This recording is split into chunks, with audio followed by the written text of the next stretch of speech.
அல்லாஹ் இதை கொண்டு அவனது திரு பொருத்தத்தை பின்பற்றக்கூடிய அனைவரையும் அமைதியும் பாதுகாப்பும் உள்ள நேர்வழியில் செலுத்துகிறான்.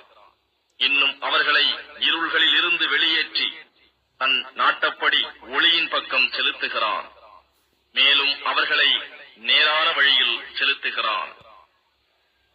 திடமாக எவர் மரியமுடைய குமாரர் மசீஹ் ஈசாதான் அல்லாஹ் என்று கூறுகிறாரோ அத்தகையோர் நிச்சயமாக நிராகரிப்போர் ஆகிவிட்டனர். மரியமுடைய குமாரர் ஈசாவையும் அவருடைய தாயாரையும் இன்னும் பூமியில் உள்ள அனைவரையும் அல்லாஹ் அழித்துவிட நாடினால் அவனை அதிலிருந்து அவர்களை காக்க எவர் சிறிதளவேனும் சக்தியோ அதிகாரமோ பெற்றிருக்கிறார் என்று நபியே நீர் கேளும். வானங்களிலும் பூமியிலும் அவற்றிற்கு இடையேயும் உள்ள பொருட்கள் அனைத்தின் மீதும் உள்ள ஆட்சி அல்லாஹுவுக்கே சொந்தம். அவன் நாடியதை படைக்கிறான். இன்னும் அல்லாஹ் எல்லாவற்றின் மீதும் ஆற்றலுடையவனாக இருக்கின்றான். யூதர்களும் கிறிஸ்துவர்களும் நாங்கள் அல்லாஹுவின் குமாரர்கள் என்றும் அவனுடைய நேசர்கள் என்றும் கூறுகிறார்கள்.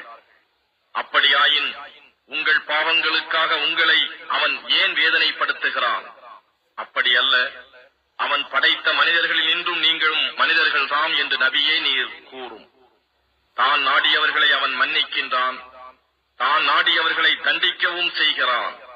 இன்னும் வானங்களிலும் பூமியிலும் அவற்றிற்கு இடையேயும் இருக்கும் எல்லாவற்றின் மீதும் உள்ள ஆட்சி அவனுக்கே உரியது. மேலும் அவன் பக்கமே எல்லோரும் மீள வேண்டியது இருக்கின்றது.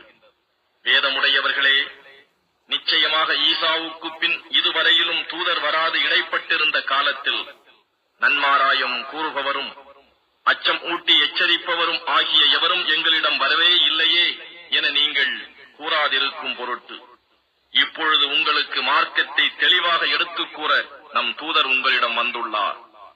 எனவே நன்மாராயம் கூறுபவரும் அச்சமூட்டி எச்சரிப்பவரும் உங்களிடம் நிச்சயமாக வந்துவிட்டார். இன்னும் அல்லாஹ் எல்லா பொருட்கள் மேலும் வல்லமை உடையவனாக இருக்கின்றான்.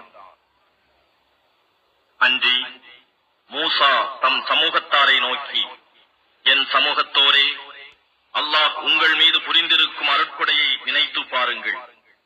அவன் உங்களிடையே நபிமார்களை உண்டாக்கி உங்களை அரசர்களாகவும் ஆக்கினான். உலக மக்களில் வேறு யாருக்கும் கொடுக்காததை உங்களுக்கு கொடுத்தான் என்று அவர் கூறியதை நபியே இவர்களுக்கு நினைவு கூர்.